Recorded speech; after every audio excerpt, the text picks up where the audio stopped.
뉴스를 보면 온통 싸우는 얘기들이 가득합니다. 이념 간의 차이로 싸우고 세대 간의 갈등의 골은 깊어지고 있고 이기주의적인 사고로 여전히 갈등은 팽배합니다. 그래서 세계는 여전히 전쟁 중에 있습니다. 러시아와 우크라이나 간의 전쟁이 멈출 줄을 모릅니다. 그 사이에 오랜 분쟁 국가인 이스라엘과 팔레스타인의 전쟁 역시 또 발발했습니다. 우리가 직접 눈으로 보지 않기에 그 참혹함을 실감하지는 못하지만 동시대의 세상 어느 곳은 지금 또 전쟁으로 이렇게 흘리는 눈물이 가득합니다. 자금의 한국 사회도 여유가 없기는 마찬가지입니다. 더욱이 정치를 들여다보면 죽기 아니면 죽이기를 반복하는 듯 살얼음판입니다. 어제 오늘의 문제는 아니지만 도무지 한국의 정치가 성장하고 좋아지는 기미가 보이지를 않습니다. 계절은 점점 추워지는데 누구도 챙겨주지 않는 민생의 생활고는 점점 어려워지는 것 같습니다. 지난 시간 코로나라는 세계적 팬데믹이 남기고 간 여파도 한몫하고 있습니다. 한 나라의 어려움이 아니라 세계 대부분의 나라가 물가 인플레이션을 잡기 위해서 모두가 허리띠를 졸라매고 있습니다. 올해 뉴스를 보니까 한국의 자영업자들의 폐업 건수가 올해 한 해만 2만 5천 건이랍니다. 사상 최대의 수치로 정말 절망적인 상황을 보여주고 있다고 합니다. 아무리 생각해도 이상합니다. 분명히 지구의 자원은 여전히 충분하다고 얘기하고 더욱이 과학의 발달은 예전과 비교할 수 없이 더욱 성장하였습니다. 하지만 모두들 세상을 살아가시기가 점점 어렵다고들 하십니다. 그래서 요즘 세대는 결혼도 잘 안 한다고 합니다. 아니, 안 하는 게 아니라 못하는 세대가 되어 버렸답니다. 이미 10년도 훨씬 전인데요. 2011년도에 만들어진 신조어가 하나 있습니다. 삼포세대라는 단어입니다. 세 가지를 포기했다는 의미의 삼포인데 결혼, 연애, 출산을 포기한 세대라는 뜻이었죠. 그게 벌써 2011년도에 만들어진 단어입니다. 그때부터였을까요?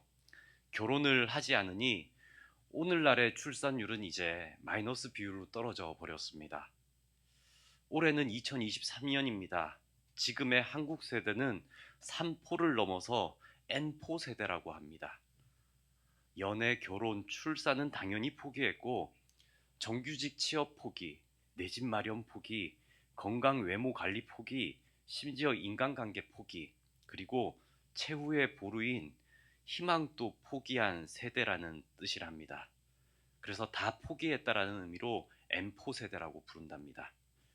그리고 머지않은 미래에 삶도 포기할 세대가 올 거라고 합니다. 그래서 그 세대를 가리켜서 완포 세대라고 하자 이렇게 얘기한답니다. 완포 세대가 무슨 말인지 아십니까? 예, 완전 포기한 세대랍니다. 이런 현상은 비단 한국의 문제뿐만이 아닙니다. 정도의 차이만 있을 뿐 미국과 유럽 그리고 선진국이라고 불리는 모든 국가들이 앓고 있는 문제들입니다. 미국의 한 도시인 필라델피아 켄싱턴 거리를 KBS에서 그 방송에서 2023년 3월에 보도한 뉴스가 있었습니다. 그 필라델피아 켄싱턴 거리에는 중독성이 심한 마약인 펜타닐에 취한 사람들이 좀비처럼 걷고 있었습니다. 어떤 이는 약 기운을 감당하지 못한 육체가 구부정한 자세로 멈춰 선 채 있었습니다. 마약에 취한 거죠. 분명 피는 흐르고 심장은 뛰고 있을 테지만 인간으로서의 존엄을 찾기 힘든 모양으로 비춰지고 있습니다. 이 땅의 고통을 피해 마약을 찾는 이들의 끔찍한 모습이 그 방송을 통해서 보여지고 있었습니다. 그런데 이 끔찍한 마약이 이제는 비교적 마약 청정국이라고 불리던 한국에서도 유통되고 있습니다.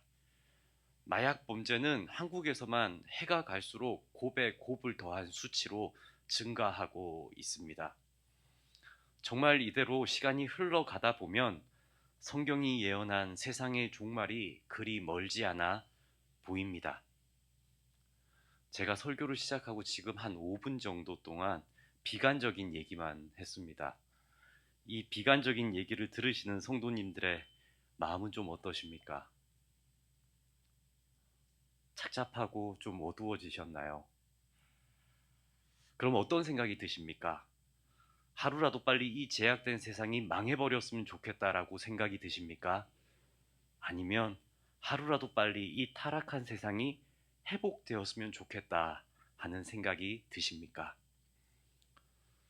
저는 이대로 이 세상이 망해버리고 종말을 맞이하기보다는 여기 있는 우리들을 통해서, 여기 모인 하나님의 사람들을 통해서 가슴 따뜻한 구원의 역사를 한번 써보고 싶다는 생각이 듭니다. 크고 대단한 업적은 아닐지라도 여기 모인 한빛교회를 통해 예수 그리스도의 사랑이 밝히 드러나서 세상을 치유할 수 있기를 소망합니다. 세상을 위한 생명을 살리는 일들이 추수감사절을 맞은 기독교인들을 통해 펼쳐지기를 소망합니다. 그렇다면 이 세상이 다시 여유를 찾고 마음이 따뜻해지는 사랑을 나누려면 우리는 어떻게 해야 할까요? 이 시간 성경을 통해서 비관적인 상황에 대처하는 기독교인의 지혜를 좀 나눠보고자 합니다. 시편 42편 말씀입니다. 시편 42편 말씀 위에 보면 표제어가 기록되어 있는데 뭐라고 적혀져 있습니까? 고라 자손의 마스길이라고 기록되어 있습니다. 그러니 이 마스길이라는 뜻은 교훈이라는 뜻인데 고라 자손이 쓴 교훈이라는 뜻이 되겠죠. 사실 고라 자손은 민수기 16장에 보면 모세와 아론을 거슬러서 하나님 앞에서 교만함으로 반역을 깨하다가 죽은 고라의 후손들입니다. 그러니까 큰 잘못을 저지른 선조의 후손들이란 뜻이죠. 비록 그들의 조상인 고라는 반역으로 죽었지만 그 후손들은 하나님을 찬양하는 영광스러운 직분을 지금 감당하고 있음을 이 시편 제목을 통해서도 우리는 알 수가 있습니다. 하나님께서는 복음의 박해자 사울을 복음의 전달자 바울로 바꾸신 것처럼 반역의 아이콘이었던 고라의 후손들을 찬양의 도구로 삼으시는 하나님의 크신 은혜를 이 시편 42편 말씀을 통해 우리에게 보여주는 것입니다. 그러니까 하나님은 과거의 모습을 기억해서 과거의 연연해서 사람을 다루시는 분이 아니라 지금 현재 그 과거를 딛고 어떻게 살아갈 것인가, 어떻게 살아가는가에 따라서 하나님은 글을 쓰시고 미래를 달리 밝히시는 분이라는 것을 우리는 시편 42편 말씀 이 표제어를 통해서도 알 수 있다는 것입니다. 이 본문에는 이 시편 말씀 한번 성경 펴보시겠습니까? 이 본문 말씀에 보면요, 이 시인이 그 마음에 어려움이 가득하다라고 자신의 심경을 표현하고 있습니다. 4절 말씀 끝에 보면 시인은 얘기하죠. 내 마음이 상하는도다.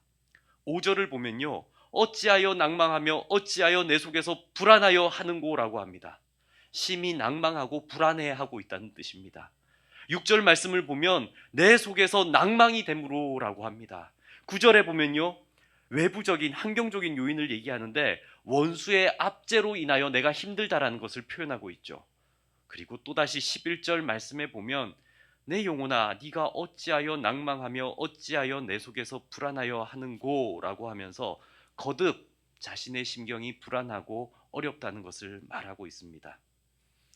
이처럼 시인은 계속해서 마음이 상했다, 낭망하고 불안하다라고 반복합니다. 과거로부터, 그러니까 이 시인은 과거로부터 현재까지 쭉 지금 이 상황 역시도 너무 힘들다, 아픔이 너무 크다, 나는 과거도 그렇고 지금도 그렇고 너무 어렵다라는 것을 토로하는 것입니다. 사랑하는 성도님들, 우리가 잘 아는 것처럼 마음은 그 사람의 행동을 결정하게 합니다. 어떤 마음을 가슴에 품고 있는가에 따라서 그 사람의 태도가 바뀌고 행동이 달라지죠. 가령 아직 일어나지도 않은 일이지만 비관적인 생각을 계속 마음속에 품고 두면 그것이 마음을 움츠러들게 만들어 버립니다. 혹여나 경험에 의한 상처들 있지 않습니까? 무언가를 했는데 실패했고, 누군가를 믿었는데 배신당했고, 누군가와 함께하고자 약속했는데 상처를 입었다면 그것을 또 계속 생각하고 가슴속에 둔다면 그것은 마음을 더욱 움츠러들게 만듭니다. 이처럼 움츠러든 마음, 주눅든 마음에서 비롯된 행동들은 결국 그 사람을 더 부정적으로, 더 어렵게 만들어 버리죠. 뿐만 아니라 그렇게 상처 입은 사람들이 모여들기 시작하면, 그렇게 상처 입은 영혼들이 모이기 시작하면 그들뿐만 아니라 그 주위의 사람들까지도 부정적으로 바꾸어 버립니다. 그러한 예가 한 실험에서 이제 드러났는데요. 미국의 곤충학자로 잘 알려진 로스차일드 박사가 벼룩을 가지고 한 실험입니다. 벼룩 아십니까? 예. 요즘에 빈대하고 벼룩은 조금 다릅니다. 예. 벼룩은 본래 자신의 키의 100배의 높이를 뛰어오를 수 있는 능력이 있다고 합니다. 하지만 이 로스차일드 박사는 이 벼룩을 넣은 유리병의 높이를 아주 낮게 제한하는 실험을 하는 것이죠. 보통 벼룩이 한 30cm, 높이 뛰면 30cm 정도 뛰는데 이 30cm 뛰는 벼룩들을 10cm 높이의 유리병에 가두고 병뚜껑을 닫아버린답니다. 그러면 벼룩들이 뛰어오르다가 계속 뚜껑에 머리가 찧어서 고통을 겪고 떨어지게 되는 거죠. 이렇게 며칠을 유리병 속에 갇혀서 머리를 찢던 벼룩들은 어느새 10cm 이상을 뛰어오르지 않으려고 한답니다. 그래서 10cm 유리병의 뚜껑을 이렇게 열어둬도 이미 그 마음이 주눅들어 버린 벼룩들은 그 유리병을 뛰어나갈 수 없는 소극적인 벼룩들이 되어 버린다는 거죠. 이게 과학적인 실험이었습니다. 2018년도에 있었던 실험인데, 그리고 더 신기한 게 있습니다. 더 신기한 건 이제 후에 또 실험이 된 건데, 그렇게 주눅든 벼룩들이 새끼를 낳게 되지 않습니까? 그러면 유전적으로는 30cm를 다 뛰어넘을 수 있을 것 같은데 그 새끼 벼룩들은 유리병 속에 갇히는 실험을 하지 않아도 처음부터 10cm밖에 뛰지 못하는 벼룩으로 살아간다는 것입니다. 부정적인 생각, 해도 안 돼, 해도 실패했다, 믿었는데 상처 입었다. 이러한 과거의 상처에 계속 머물게 되면 우리도 이 벼룩과 같이 주저앉게 되는 것입니다. 사람의 마음도 이와 같죠. 그 사람의 마음이 그 사람의 고도를 결정하게 됩니다. 혹 나의 발목을 붙잡는 상처가 있다면, 그리고 현재 그 상처로 도저히 앞으로 나아갈 수 없다면 우리 성도님들은 어떻게 하여야 하겠습니까? 제 질문 하나 드릴게요. 사람은 하늘을 날 수 있습니까? 아니면 사람은 하늘을 날 수 없습니까? 어떠세요? 날 수 있다. 아무도 없으신, 날 수 없다. 예. 제가 답을 가르쳐 드리겠습니다. 답은요, 비행기를 타면 사람은 날 수 있다입니다. 어떠십니까? 지금은 다들 비행기를 타고 해외여행하는 것이 일반화되었습니다. 비행기를 타면 아침에 출발해서 점심은 일본에서 우동을 먹을 수 있고요. 또 비행기를 타면요, 저녁에는 베트남에서 쌀국수를 먹을 수 있는 시대가 된 거죠. 그런데 비행기가 인류에게 처음부터 있었던 것은 아닙니다. 하늘을 날 수 없는 어떤 사람이 어느 날부터 할 수 없다는 그런 한계를 깨고 도전하고 도전하여 만들어낸 것이 비행기입니다. 처음부터 그 사람은 성공하지도 않았습니다. 실패하고 상처받고 모든 것을 다시 원점에서 시작하면서 그렇게 만들어낸 것들이 바로 비행기입니다. 그렇게 만들어진 비행기로 인해서 이제 한번 생각해 보십시오. 하늘을 한 번도 날아보지 않은 분 계십니까? 다들 날아보셨지 않습니까? 제주도 다들 갔다 오시지 않았습니까? 한 번이요.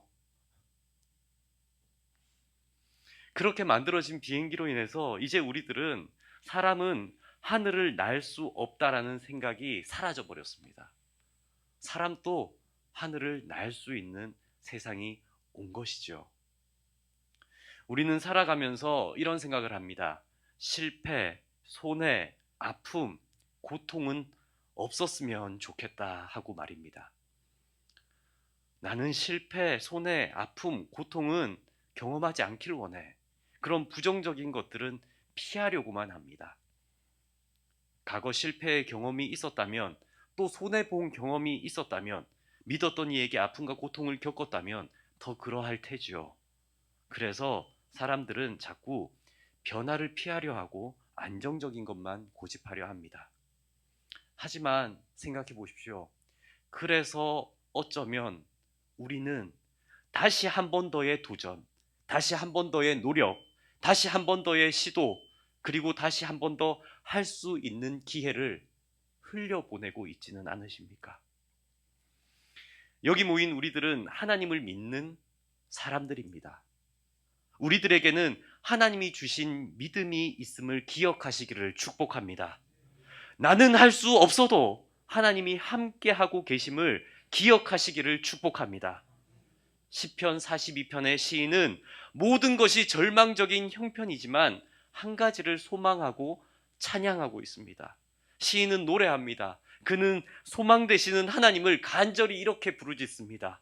하나님이여, 사슴이 시냇물을 찾기에 갈급함 같이 내 영혼이 주를 찾기에 갈급하나이다. 이렇게 시인이 간절히 하나님을 찾는 이유는 5절에 나와 있습니다. 우리 5절 말씀 함께 읽겠습니다. 내 영혼아, 네가 어찌하여 낭망하며 어찌하여 내 속에서 불안해하는가? 너는 하나님께 소망을 두라. 그가 나타나 도우심으로 말미암아 내가 여전히 찬송하리로다. 아멘. 너는 하나님께 소망을 두라. 그가 나타나 도우심으로 말미암아 내가 여전히 찬송하리로다. 아멘. 부정적인 모든 상황이 나를 애워싸고 비관적인 모든 두려움이 우리를 둘러쌀 때 그러한 상황과 두려움을 초월하시는 하나님께 소망을 두시기를 축복합니다. 시인은 모든 어려운 상황 가운데 자신의 능력이나 자신의 건강, 자신의 인맥에 소망을 두지 않았습니다. 오로지 하나님만을 찾고 또 찾습니다. 오직 목마른 사슴이 시냇물을 찾는 것처럼 하나님을 찾고 있다고 고백합니다. 왜냐하면 그 하나님은 나타나시기만 하면, 그 하나님을 찾기만 하면 우리를 도우시는 분이라는 것을 이 시인은 알고 있기 때문이죠.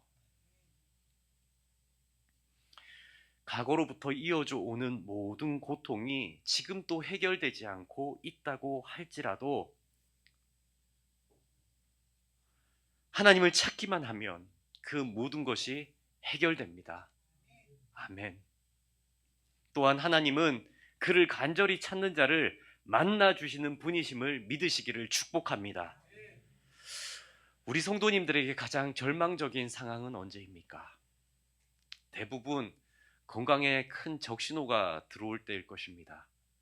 그리고 그 건강의 적신호 대부분은 암이겠죠. 몇 해 전의 일입니다. 지금도 선명히 기억되는 만남이 있습니다. 교회 남자 집사님 중에 한 분이 자신의 친구를 신방해 달라고 간절히 부탁하셨습니다. 자신의 친구 중에 이제껏 안 믿는 친구가 하나 있는데 그가 큰 병에 걸렸다는 것이죠.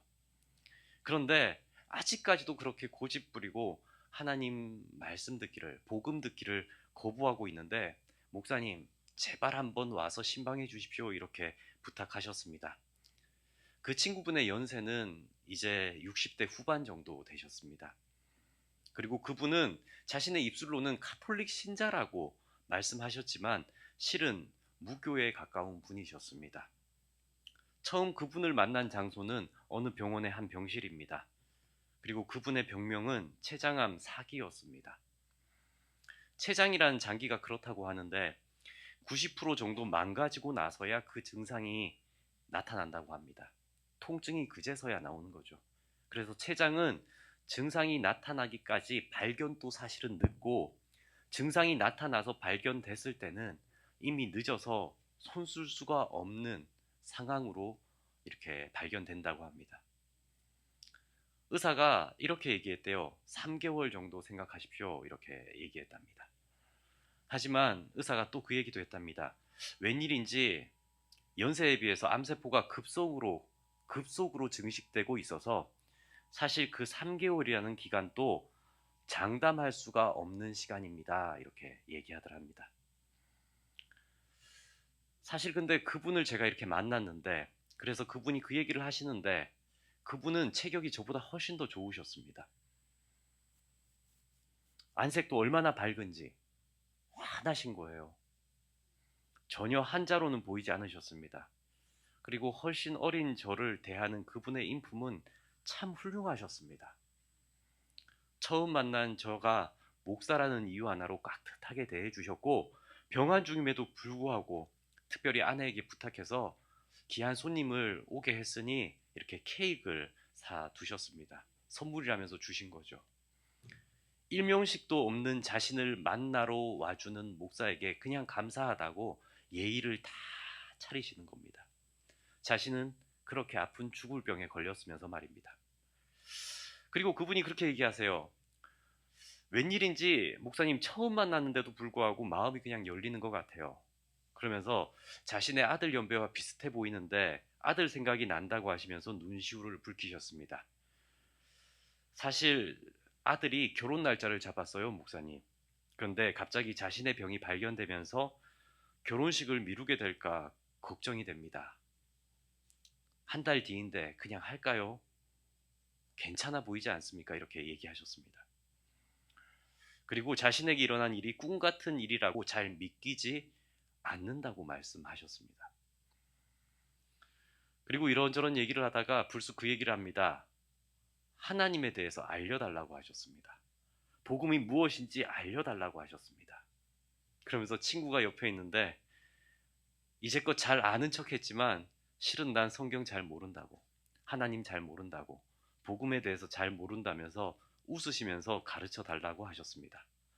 그래서 그날, 처음 간 그날 그분과 복음을 나누었습니다.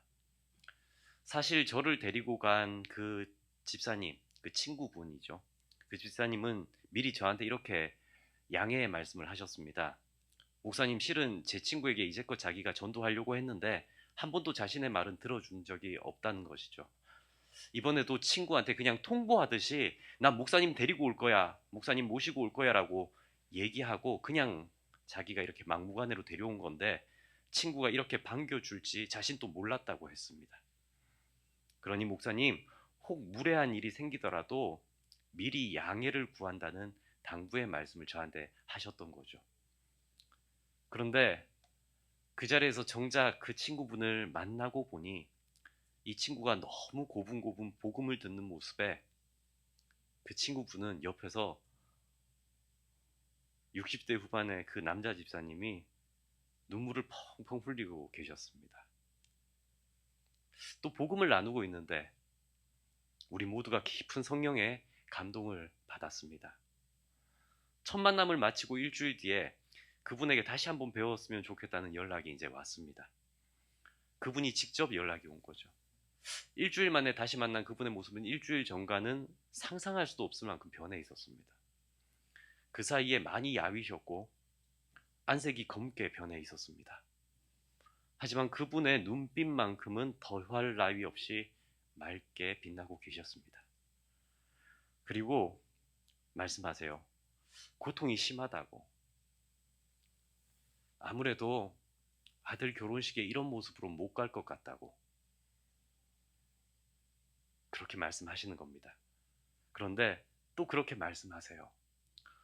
복음을 듣게 되어 감사하다는 말씀입니다. 복음을 전해 주어서 감사하다는 얘기죠. 그리고 나를 부른 이유가 꼭 목사님을 다시 만나서 이 고맙다는 얘기, 복음을 들려줘서 고맙고 하나님을 들려줘서 고맙다는 이 얘기를 직접 하고 싶었다라고 말씀하셨습니다. 왜 이 좋은 복음을 그토록 거부하며 살았었는지, 착하게만 살면, 성품 좋게만 살면 천국에 가는 줄 알았는데 자신이 참 바보 같았다라는 말씀을 하셨습니다.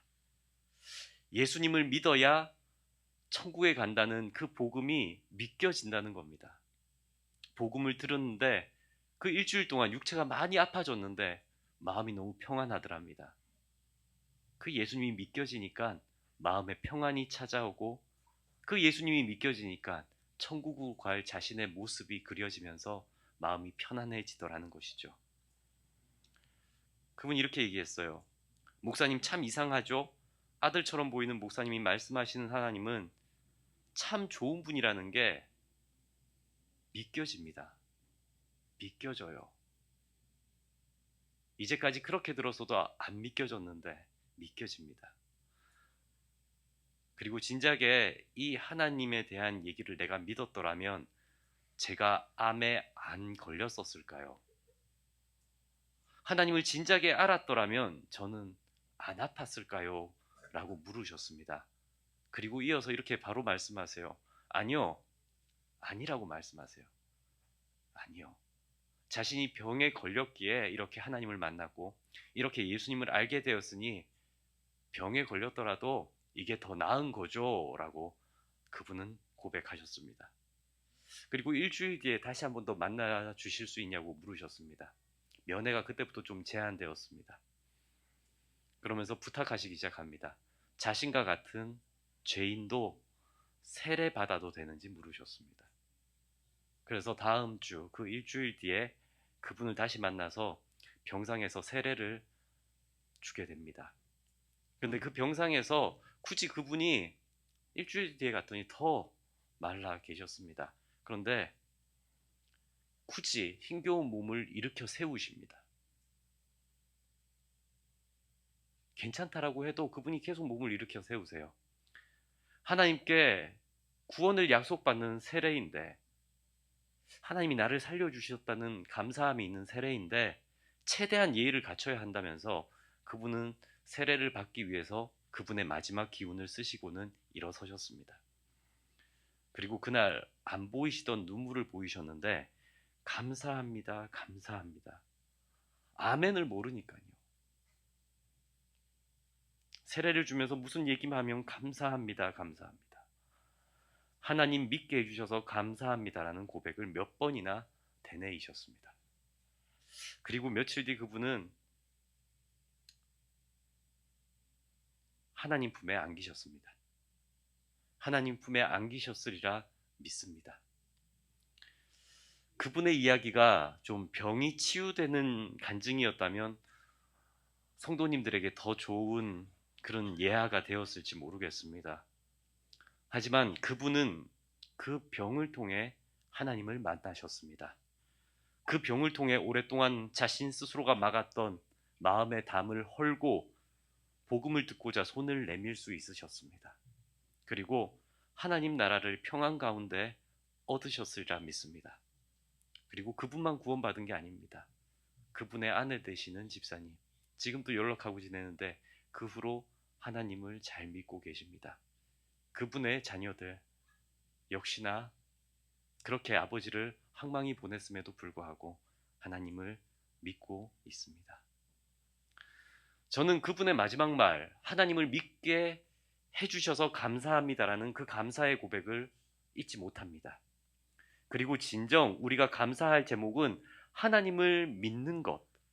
우리가 진짜 감사해야 하는 것은 우리에게 큰 병이 없어도, 큰 어려움이 없어도, 힘든 일이 지금 없어도 하나님을 믿고 살아간다는 것이라는 것을 다시 한번 되새깁니다.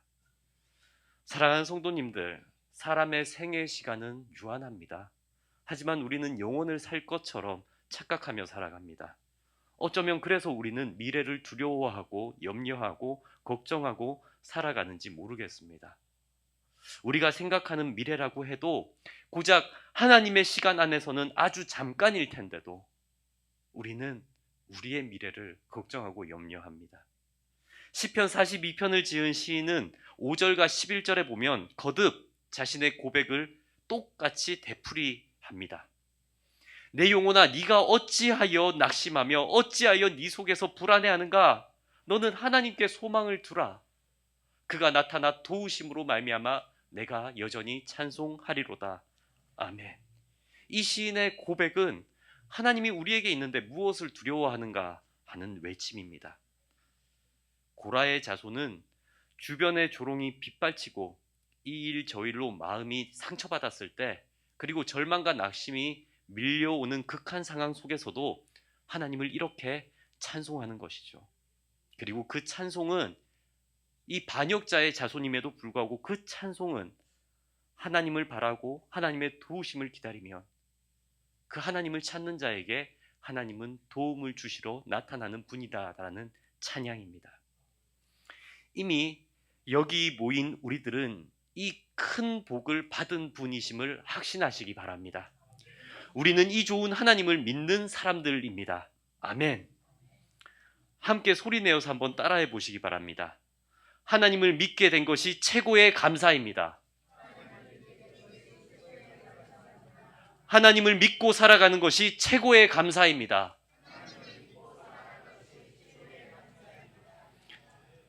아멘. 사랑하는 한빛교회 성도님들, 우리에게는 하나님이 소망 되십니다. 과거의 모든 아픔이 우리 신앙의 미래를 발목 잡지 못하도록 모두 훌훌 털어버리시기를 소원합니다. 우리에게는 하나님이 지금도 함께하고 계십니다. 함께 하시는 하나님께서 우리를 일으켜 세울 것을 믿습니다. 이 추수감사주의를 통해 이 좋은 하나님을 이웃에게도 전하시는, 온갖 아픔에 넘어진 모든 사람들을 일으켜 세우시는 저와 성도님들이 되기를 주님의 이름으로 축복합니다. 이 시간 우리 함께 찬양 부르기를 원합니다.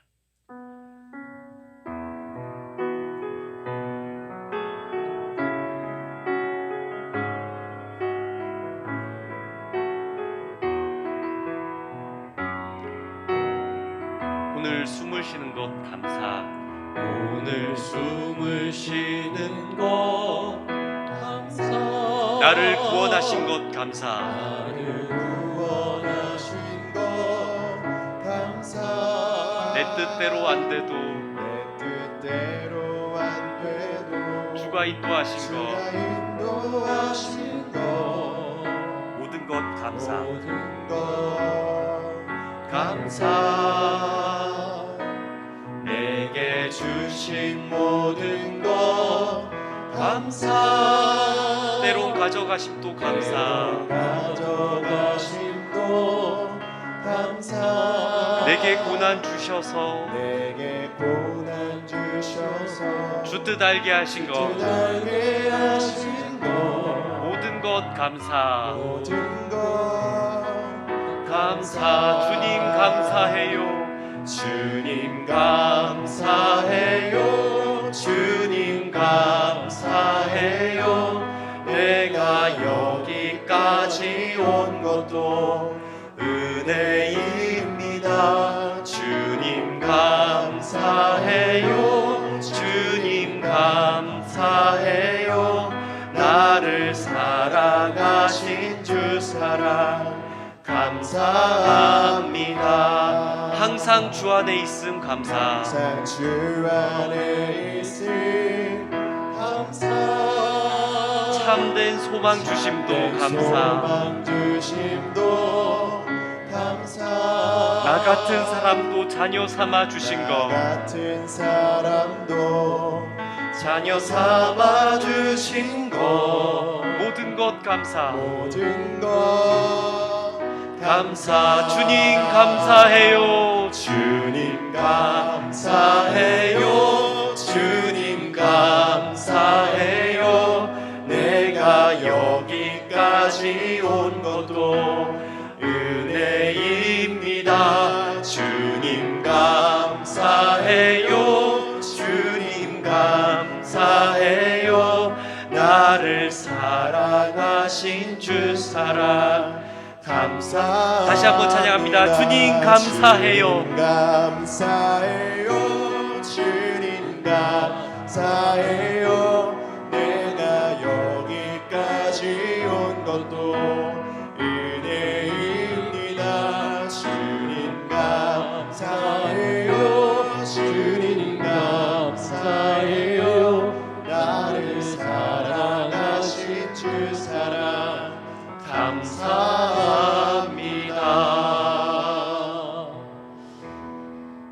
기도합니다. 추수감사주의를 지키게 하시는 하나님 아버지, 말씀과 같이 이 세상에서 어떤 것보다 하나님을 믿게 하심이 최고의 선물이요 감사임을 고백합니다. 지난 시간 모든 것이 하나님의 손길 거치지 않은 것이 없었고 하나님의 도움 안에 있었습니다. 이제껏 저희를 보호하심에 감사드립니다. 앞으로도 주님의 인도하심에 저희의 삶을 의탁합니다. 온전히 하나님만을 바라보게 하시고 순결히 하나님의 뜻에 순종하게 하옵소서. 주님께서 세우시고 저희에게 맡기신 한빛교회를 생명을 살리는 도구 삼아 주옵소서. 또한 모든 성도들의 가정 가운데 추수감사의 제목이 넘쳐나게 하옵소서. 오랜 기도에 응답하여 주시고 남몰래 흘린 눈물에 위로하여 주옵소서. 숨은 헌신에 칭찬하여 주시고 앞으로 드릴 주를 위한 결단에 격려하여 주옵소서. 이 모든 간구 우리 주 예수 그리스도의 이름으로 기도드립니다. 아멘.